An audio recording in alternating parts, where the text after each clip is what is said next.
Hello friends, कैसे हो आप सभी। मैं आशा करता हूँ आप सभी अच्छे होंगे। मेरे प्यारे दोस्तों, थंबनेल तो आपने देख ही लिया होगा। आज हम बात करने वाले हैं भारत के मरुस्थल के बारे में, जिसे थार का मरुस्थल कहा जाता है। मेरे प्यारे दोस्तों, इसके विस्तार को लेकर के इसका राजस्थान में सबसे ज्यादा विस्तार है। सबसे ज्यादा जनसंख्या किस मरुस्थल में रहती है। और मेरे प्यारे दोस्तों, इससे जो क्वेश्चन बनते हैं वो किस किस तरीके से बनते हैं। तो हम बात करने वाले हैं भारतीय मरुस्थल के बारे में। हम किसके बारे में बात करने वाले हैं? भारतीय मरुस्थल के बारे में बात करने वाले हैं। पहले तो मेरे प्यारे दोस्तों, भारतीय मरुस्थल में हम बात करेंगे सबसे पहले कि मरुस्थल क्या होता है, यानी मरुस्थल का शाब्दिक अर्थ क्या है। तो मेरे प्यारे दोस्तों, अगर आपसे पूछे कि मरुस्थल का शाब्दिक अर्थ, मरुस्थल का शाब्दिक अर्थ, तो मरुस्थल का शाब्दिक अर्थ होता है मृत भूखंड। क्या होता है? मृत भूखंड। यानी हम मरुस्थल किसे कह सकते हैं? मृत भूखंड को कह सकते हैं। अगर आपसे पूछे मरुस्थलीकरण किसे कहते हैं? मरुस्थलीकरण, मरुस्थलीकरण में हम ये कह सकते हैं कि जो उपजाऊ भूमि होती है, उपजाऊ भूमि का, उपजाऊ भूमि का अनुपजाऊ, अनुपजाऊ भूमि में परिवर्तन, भूमि में परिवर्तन। यानी मरुस्थलीकरण क्या होता है कि मरुस्थलीकरण जैसे मान लो कोई एक भूखंड था, उस पर पेड़ पौधे उगते थे, फसल अच्छी होती थी, घास उगती थी, छोटे छोटे पेड़ उगते थे, लेकिन एक समय बाद उस पर कोई पेड़ पौधा नहीं उगता है, बिल्कुल बंजर भूमि हो जाती है और वहां कोई भी छोटा सा छोटा पेड़ नहीं उग पाता है। तो ऐसी कंडीशन में उस भूमि को मरुस्थलीकरण कहते हैं। यानी एक ऐसी भूमि जो उपजाऊ थी और वो अनुपजाऊ हो जाती है, तो वो मरुस्थलीकरण कहलाती है। मेरे प्यारे दोस्तों, हम यहाँ पर ये भी कह सकते हैं कि ये जो उपजाऊ भूमि होती है, उपजाऊ भूमि का, उपजाऊ भूमि का अनुपजाऊ भूमि में अंतिम परिणाम, यानी उपजाऊ भूमि का अनुपजाऊ भूमि में अंतिम परिणाम, अनुपजाऊ भूमि का अंतिम परिणाम, अंतिम परिणाम। यानी ये कह सकते हैं कि एक समय ऐसा था कि भूमि उपजाऊ थी और ये भूमि उपजाऊ अनुपजाऊ हो गई। इसका जो अंतिम परिणाम निकल करके आया वो अनुपजाऊ है और यही मरुस्थलीकरण है। अब मेरे प्यारे दोस्तों, बात कर सकते हैं हम, जिसके बारे हम पढ़ने वाले हैं वो है थार का मरुस्थल। किसके बारे में बात करने वाले हम? थार का मरुस्थल।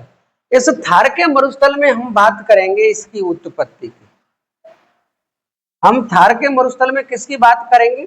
इसकी उत्पत्ति कैसे हुई। तो मेरे प्यारे दोस्तों, उत्पत्ति में हम लिख सकते हैं कि आप समझ लो इस चीज को कि जिस तरीके से हिमालय की उत्पत्ति हुई, यानी यूरोपीय प्लेट की तरफ भारतीय प्लेट जब तेजी से बढ़ती है, तो जब दोनों प्लेटें आपस में टकराती है, तो जो वहां से जो मलबा छिटक कर दूसरी जगह गिरता है, वो मलबा टेथिस सागर कहलाता है। क्या कहलाता है? टेथिस सागर कहलाता है, सॉरी थार का मरुस्थल कहलाता है। तो हम ये कह सकते हैं कि टेथिस सागर का मलबा, टेथिस सागर का मलबा थार का मरुस्थल, मरुस्थल है। यानी टेथिस सागर का मलबा क्या है? थार का मरुस्थल है। और उत्पत्ति में भी आप यही लिख लीजिए कि थार के मरुस्थल की उत्पत्ति टेथिस सागर, टेथिस सागर से हुई है, से हुई है। यानी थार के मरुस्थल की उत्पत्ति किससे हुई है? टेथिस सागर से हुई है। मेरे प्यारे दोस्तों, अब हम बात करेंगे कि ये जो उत्पत्ति हो रही है टेथिस सागर से, इसका क्या उदाहरण है? कोई ऐसा उदाहरण मिला है जिससे हम ये अंदाजा लगा सकते हैं कि थार के मरुस्थल की उत्पत्ति टेथिस सागर से हुई है? तो मेरे प्यारे दोस्तों, दो महत्वपूर्ण पॉइंट हैं जिनसे ये अंदाजा लगाया जा सकता है कि हाँ, ये थार का मरुस्थल टेथिस सागर का ही पार्ट है। एक जो जैसलमेर में व्हेल मछली का कंकाल मिला, व्हेल मछली का कंकाल जो मिला था जैसलमेर में। अब व्हेल मछली बहुत बड़ी होती है, काफी बड़ी होती है। अब वो ऐसी तो नहीं है कि समुद्र में खेल रही होगी, टिप्पा खा के राजस्थान में जाके गिरा। छोटी मोटी मछली वहां पहुंच सकती है, इतनी बड़ी विशालकाय मछली राजस्थान के जैसलमेर में कैसे पहुंची? कहीं ना कहीं हम ये अंदाजा लगा सकते हैं कि दो प्लेटें आपस में तेजी से भिड़ी और वहां का जो मलबा है वो काफी दूर जाकर के गिरा, तो कहीं ना कहीं मछली भी उसके साथ जाकर के गिरी होगी, तो वहां उस मछली का कंकाल मिला है। वहीं हम आगे बात करें, राजस्थान की एक फेमस झील है जिसका नाम है सांबर झील। कौन सी है? सांबर झील। ये जो सांबर झील है ये भी किसका है? टेथिस सागर का ही पार्ट है। तो मेरे प्यारे दोस्तों, आप इसको नोट कर लो। हम बात करने वाले हैं थार के मरुस्थल के विस्तार के बारे में। नोट कर लिया होगा।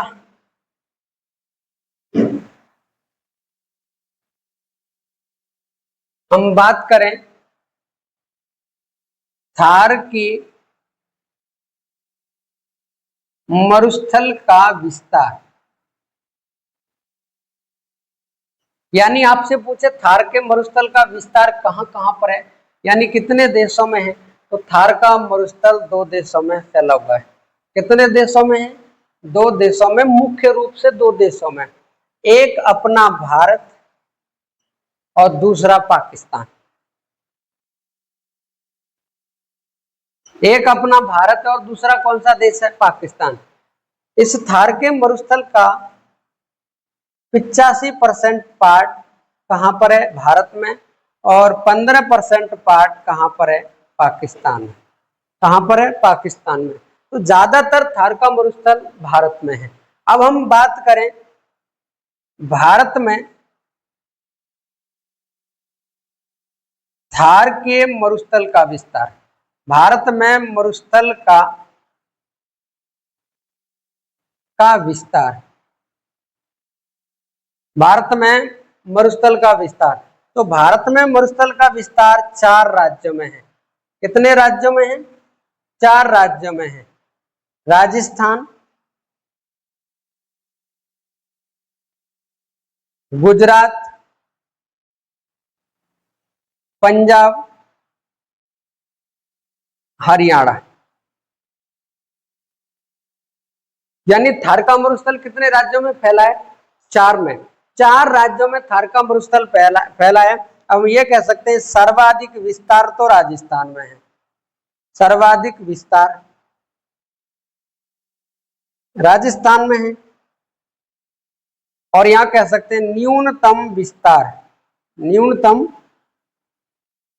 विस्तार, न्यूनतम विस्तार कहां पर है? हरियाणा में। तो हरियाणा में भी मरुस्थल है, लेकिन सबसे कम है। इन 4 राज्यों की अपेक्षा सबसे कम है, लेकिन सबसे ज्यादा मरुस्थल कहां पर है?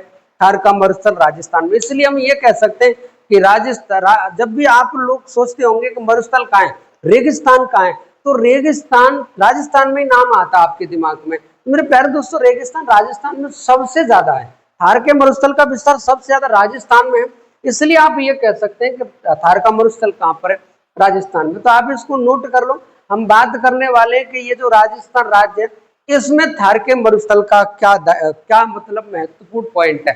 तो मेरे प्यारे दोस्तों, इसको आप नोट कर लो। नोट कर लिया होगा। अब हम बात करने वाले हैं राजस्थान में थार के मरुस्थल को लेकर के, कि राजस्थान में थार के मरुस्थल का क्या पॉइंट बनता है। मेरे प्यारे दोस्तों, अब हम बात करें जिस तरीके से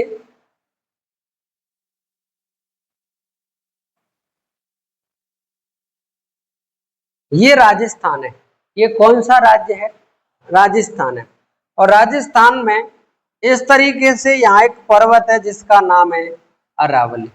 ये कौन सा पर्वत है? अरावली, अरावली पर्वत,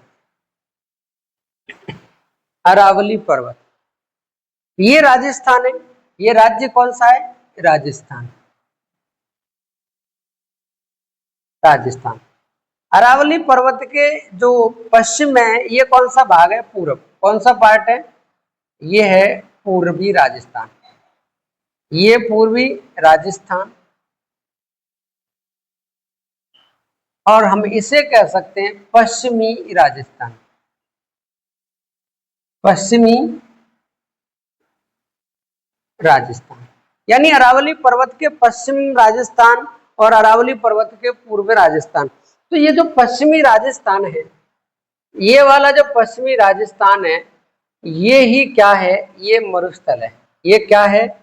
ये मरुस्थल है। ये मरुस्थल है, और ये जो पश्चिमी क्षेत्र में स्थित है इसी का नाम क्या है? थार का मरुस्थल।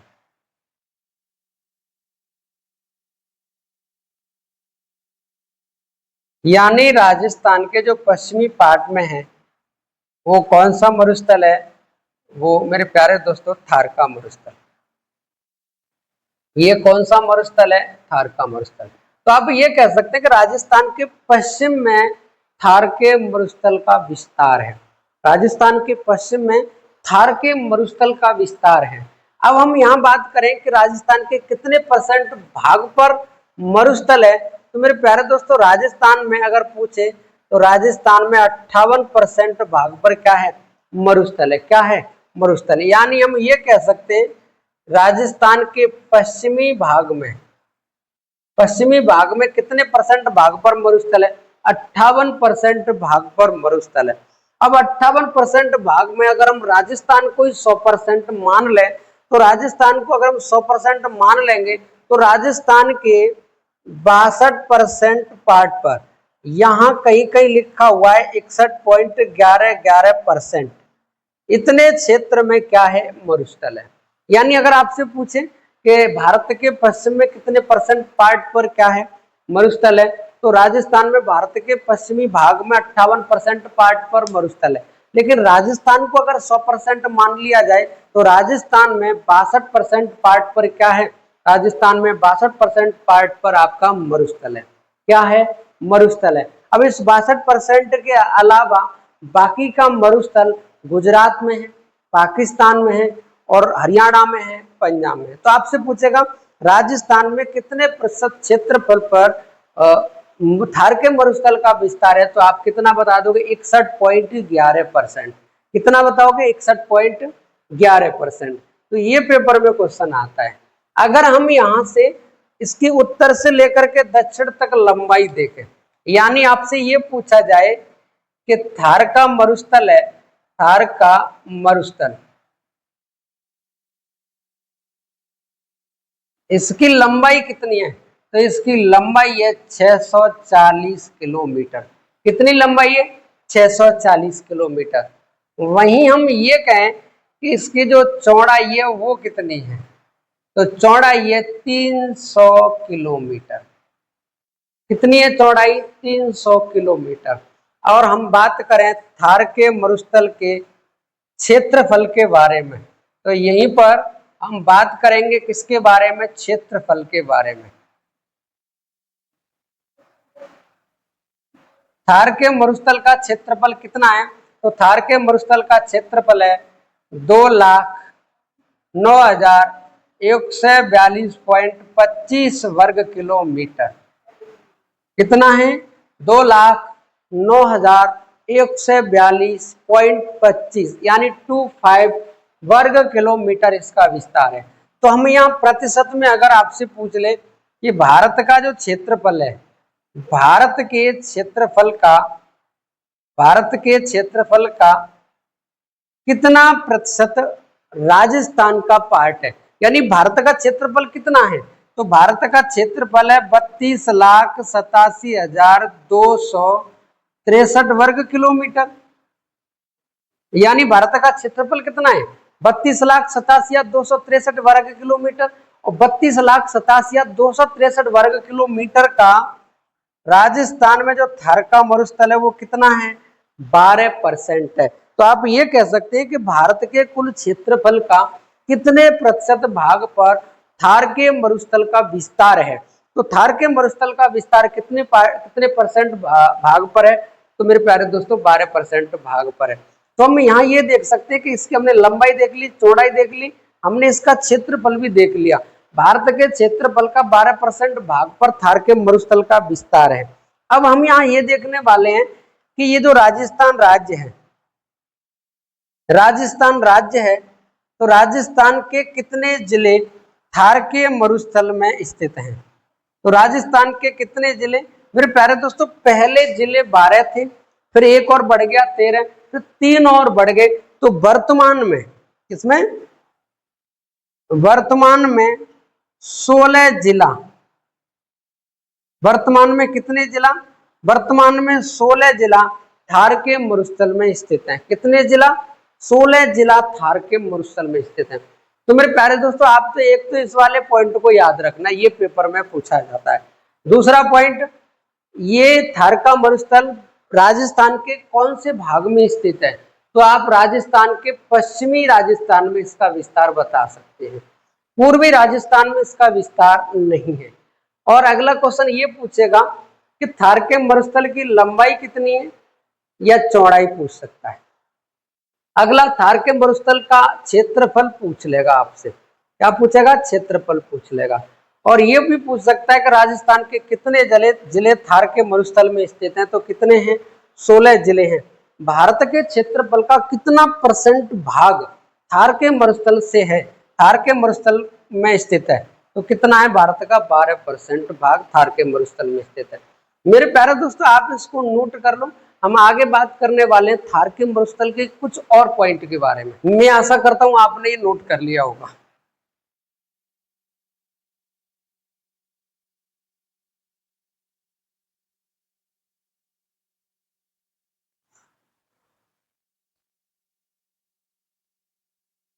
अब हम बात करें कि ये जो थार का मरुस्थल है, थार का मरुस्थल विश्व में कौन सा स्थान है? तो विश्व में क्षेत्रफल में 17वां सबसे बड़ा 17वां सबसे बड़ा मरुस्थल है। यानी भारत दुनिया में जितने भी बड़े मरुस्थल हैं उसमें से 17वां सबसे बड़ा मरुस्थल है। तो मेरे प्यारे दोस्तों का 17वां सबसे बड़ा मरुस्थल है, तो इसमें आप सबसे बड़े मरुस्थल की, सबसे ठंडे मरुस्थल की, और मेरे प्यारे दोस्तों सबसे गर्म मरुस्थल की और दूसरे सबसे बड़े मरुस्थल की तो बात करने ही वाले हैं। तो मेरे प्यारे दोस्तों पहले तो हम बात करेंगे थार का मरुस्थल विश्व में क्षेत्रफल में कौन सा स्थान है? इसका 17वां स्थान है। अगर आपसे पूछे कि ये जो थार का मरुस्थल है उपोष्ण कटिबंधीय, उपोष्ण कटिबंधीय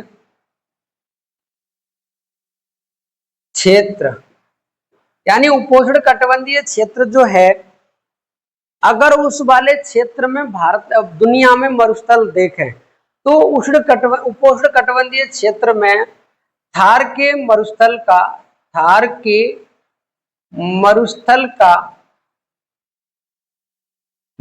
का 9वां नंबर है। कौन सा नंबर है? 9वां नंबर है। 9वां सबसे बड़ा मरुस्थल है उपोष्ण कटिबंधीय क्षेत्र में, और विश्व में क्षेत्रफल में देखा जाए तो इसका 7वां स्थान है, सॉरी 17वां स्थान है। अब हम बात करें इसके मरुस्थल की, जो विश्व की बात हम करने वाले हैं, तो आपसे पूछे विश्व का सबसे बड़ा मरुस्थल,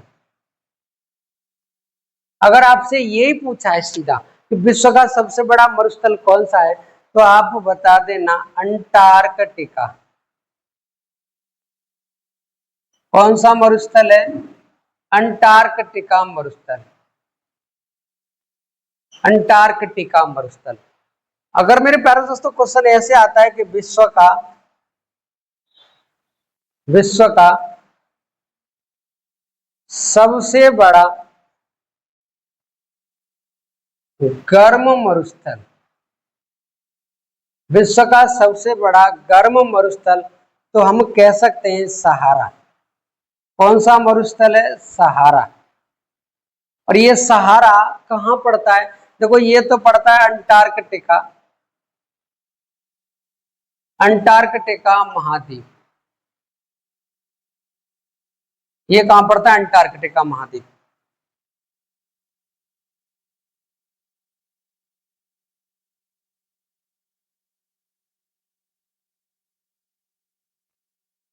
अंटार्कटिका महाद्वीप। और ये पड़ता है अफ्रीका महाद्वीप। ये सहारा मरुस्थल अफ्रीका महाद्वीप में पड़ता है। अगर आपसे क्वेश्चन ऐसे पूछ ले कि विश्व का सबसे ठंडा मरुस्थल, विश्व का सबसे ठंडा मरुस्थल कौन सा है? तो विश्व का सबसे ठंडा मरुस्थल है गोबी।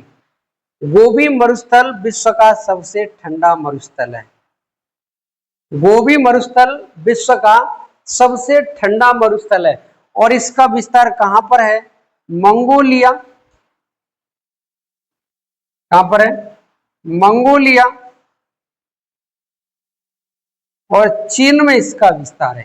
कहां पर है? मंगोलिया और चीन में। तो हम ये कह सकते हैं ये एशिया महाद्वीप में स्थित है। कहां पर है ये? एशिया महाद्वीप में स्थित है। मेरे प्यारे दोस्तों, ये जो गोबी मरुस्थल है इसको लेकर यूपी पुलिस 2013 यूपी पुलिस 2013 में क्वेश्चन पूछा गया कि गोबी क्या है? गोबी क्या है? गोबी क्या है? उसमें गोबी क्या है कई ऑप्शन दे रखे थे। गोबी सब्जी है, गोबी मरुस्थल है, गोबी पर्वत है, गोबी झील है, इस तरीके से ऑप्शन में दे रखा था। लेकिन मेरे प्यारे दोस्तों, गोबी क्या है? गोबी क्या है? गोबी एक मरुस्थल है।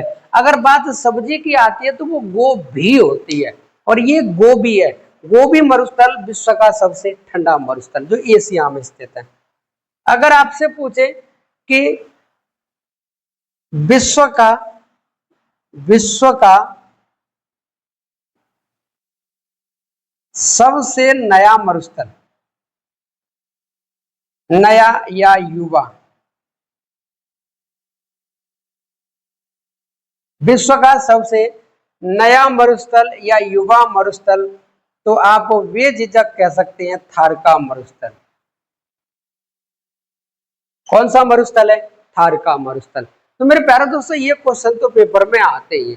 विश्व का सबसे बड़ा मरुस्थल, विश्व का सबसे बड़ा गर्म मरुस्थल, विश्व का सबसे बड़ा ठंडा मरुस्थल, विश्व का सबसे नया या युवा मरुस्थल कौन सा है? तो वो थार का मरुस्थल है। अब हम बात करने वाले हैं थार के मरुस्थल में जनसंख्या को लेकर। आप इसको नोट कर सकते हैं, नोट कर लिया होगा। हम बात करने वाले हैं थार के मरुस्थल में जनसंख्या को लेकर कि थार के मरुस्थल में जनसंख्या निवास करती है और दुनिया का एकमात्र मरुस्थल है जिसमें सबसे ज्यादा आबादी निवास करती है। मेरे प्यारे दोस्तों, अगर हम बात करें थार के मरुस्थल में, थार के मरुस्थल में, थार के मरुस्थल में जनसंख्या, थार के मरुस्थल में किसकी बात हो रही है? जनसंख्या की बात हो रही है। तो मेरे प्यारे दोस्तों, थार के मरुस्थल में राजस्थान की कुल जनसंख्या का, राजस्थान की कुल जनसंख्या का 40% जनसंख्या, कितनी? 40% जनसंख्या थार के मरुस्थल में निवास करती है। राजस्थान की 40% जनसंख्या थार के मरुस्थल में निवास करती है। तो हम यहाँ ये कह सकते हैं नोट पॉइंट डाल के कि विश्व का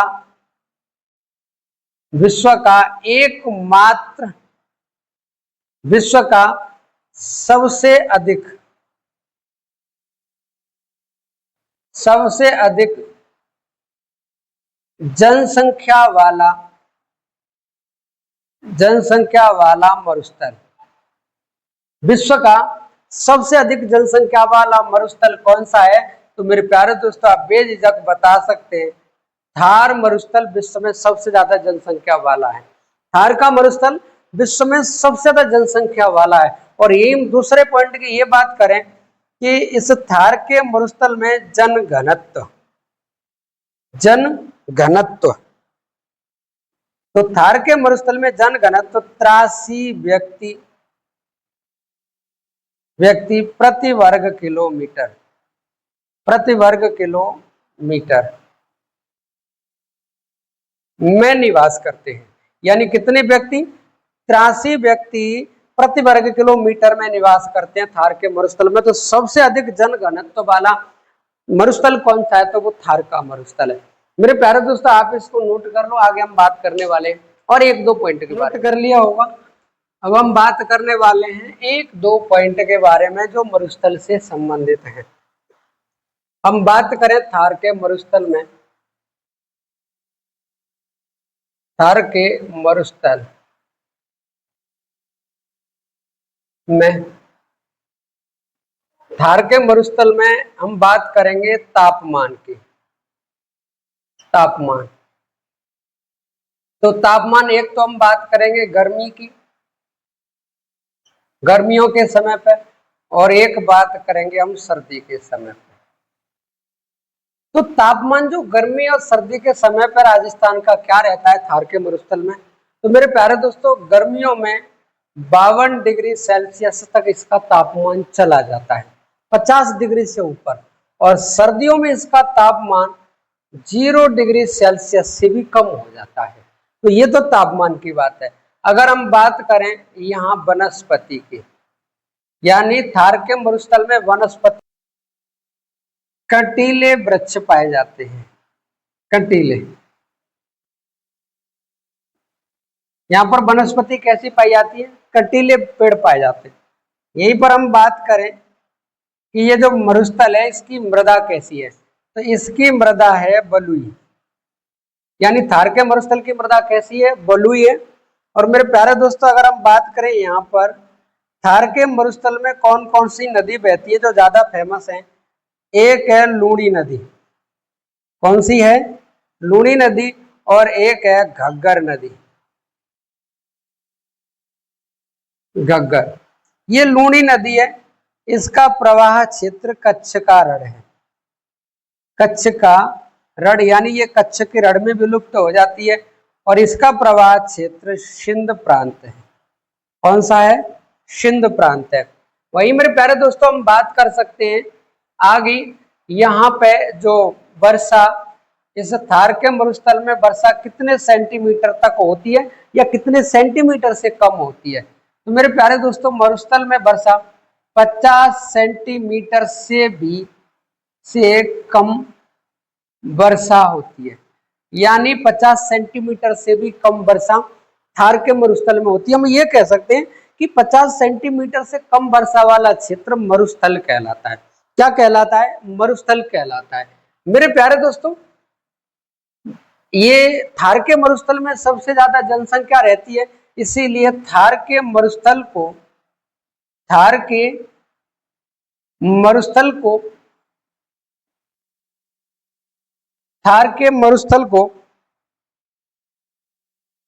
ग्रेट इंडियन